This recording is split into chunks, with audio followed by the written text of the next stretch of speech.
नमस्कार किसान भाइयों, स्वागत है आपका अपनी YouTube चैनल देश की जान हमारे किसान चैनल पर। किसान भाइयों, मैं आज आप लोगों को गेहूं फसल में खरपतवार नाशी का किस तरह प्रयोग करना है, कितनी मात्रा डालनी है और कौन सा बेस्ट टेक्निकल है जिससे कि अपनी फसल के ऊपर बिल्कुल भी प्रभाव ना पड़े, उनके बारे में जानकारी दूंगा।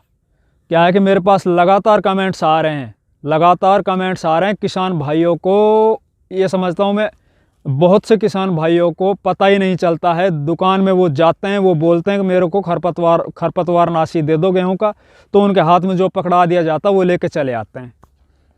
उससे फसल में फ़ायदा होने की जगह नुकसान हो जाता है।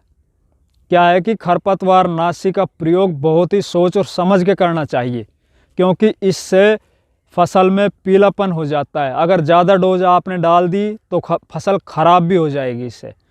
तो इसी बात को मद्देनज़र रखते हुए मैंने सोचा कि एक बार फिर से आप लोगों को खरपतवार नाशी के बारे में पूरी कंप्लीट जानकारी दी जाए।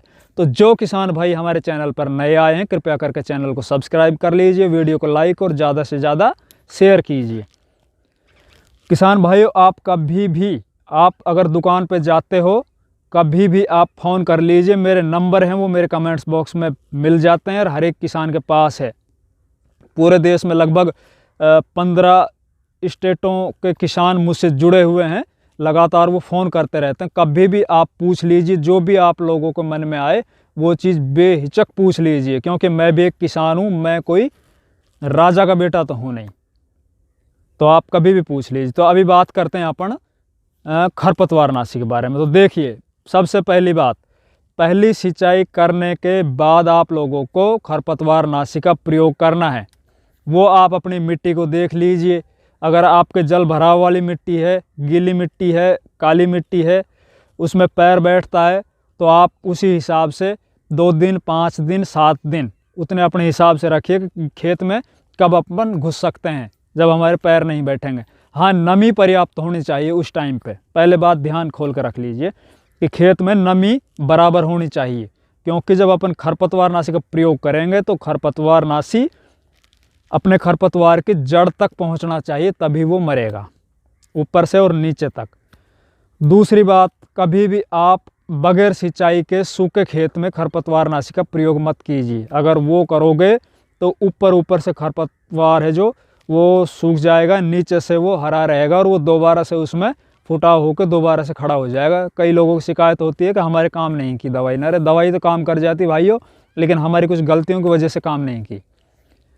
तीसरी बात, दवाई आप लेते हो तो डोज ज़्यादा मत लीजिए। जितनी आप लोगों को बताई जाए एकड़ के हिसाब से उतना पानी भी मिलाइए, और एक बार स्प्रे करने के बाद दोबारा स्प्रे मत कीजिए, क्योंकि वो डबल डोज हो जाएगी। तो अभी मैं आप लोगों को बताता हूँ कि चौड़ी पत्ती के जो खरपतवार नाशक है, क्योंकि अधिकतर गेहूं में चौड़ी पत्ती के खरपतवार ज़्यादा होते हैं, तो उसके लिए आप मैट सल्फ्यूरोन 20% WP लिख लीजिए। मैट सल्फ्यूरोन 20% WP, ये कई नाम से आती है बाज़ार में, जैसे कि ड्यूपॉन्ट की अलग्रिप, उत्तम की मोटो, एक आती है श्री राम कंपनी की बिलग्रिप, और भी कई नाम से आती है। आप देख लो, उसमें जाकर टेक्निकल पढ़ लो। मैट सल्फ्यूरोन उसे लेकर आइए। वो 8 ग्राम मात्रा, उसमें पुड़िया निकलेंगी 2, 8 ग्राम मात्रा 1 एकड़ में पर्याप्त है। 160 लीटर पानी लो, 8 ग्राम उसको एक बाल्टी में आप पहले 5-7 लीटर पानी में उसको मिला लो, और फिर उसको 160 लीटर पानी में मिला के उसको स्प्रे कर दो। जो अपन ट्रैक्टर वाली स्प्रेयर होती है, या पीछे अपनी पीठ वाली जो 16 लीटर या 20 लीटर की जो स्प्रेयर होती है, उसमें आप उसी हिसाब से डब्बे डाल लो। जितनी टंकी आप लोगों की बनती है, जितनी ढोल की आप लोगों के खेत में बनती है, उतने डब्बे डाल के और उसको मिला लो, और फिर एक एक डब्बा डालते हुए स्प्रे कर दो। उससे आपका जो चौड़ी पत्ती के जितने भी खरपतवार हैं वो सभी ख़त्म हो जाएंगे। टाइम ज़रूर लेगी ये, लगभग 10 से 12 दिन। धीरे धीरे ये खरपतवार ख़त्म हो जाएगा। 2,4-D आप कम से कम यूज़ कीजिए। 2,4-D है वो, बिल्कुल मैं तो ये बोलता हूँ आप कीजिए मत, क्योंकि मैं कभी नहीं करता हूँ। 2,4-D आपकी फसल को तो नुकसान करेगी, साथ में आपके पड़ोसी की फसल को भी नुकसान करेगी। अगर आपके पड़ोस में सरसों वगैरह की कोई फसल होगी और वो उड़ के थोड़ी सी चली भी गई, तो उसको ये समझ लो वो लड़ाई करने का एक साधन है। वो पड़ोसी आपके साथ झगड़ा करेगा पक्का, क्योंकि उसकी जो फसल है वो ख़राब हो जाएगी। और सरसों तो ऐसे लोटपोट हो जाएगी, वो दोबारा से होगी नहीं सही। इसलिए 2,4-D का प्रयोग जहाँ तक हो आप मत कीजिए, आप मैट सल्फ्यूरोन का प्रयोग कीजिए चौड़ी पत्ती में।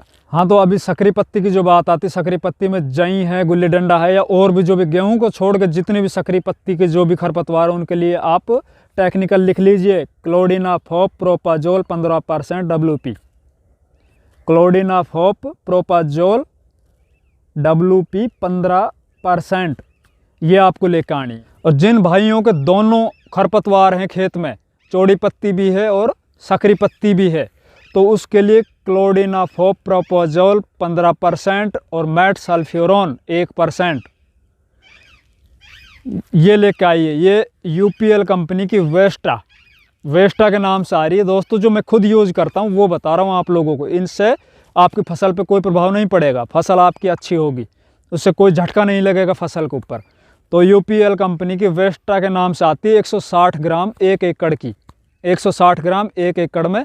उसमें आप स्प्रेयर के हिसाब से जो भी आपके पास साधन हो, पीठ की टंकी है उतने डब्बे डालो, अगर ट्रैक्टर चालित स्प्रेयर है तो लगभग 160 से 200 लीटर पानी में आप इसको मिला लीजिए अच्छे से और फिर स्प्रे कर दीजिए। तो दोस्तों ये काम कर लीजिए आप, खरपतवार आपका खेत में रहेगा ही नहीं और फसल है वो आपकी एकदम अच्छे से ग्रोथ करे। तो बात अच्छी लगे तो दोस्तों वीडियो को लाइक कीजिए, शेयर कीजिए और चैनल को सब्सक्राइब कीजिए। धन्यवाद।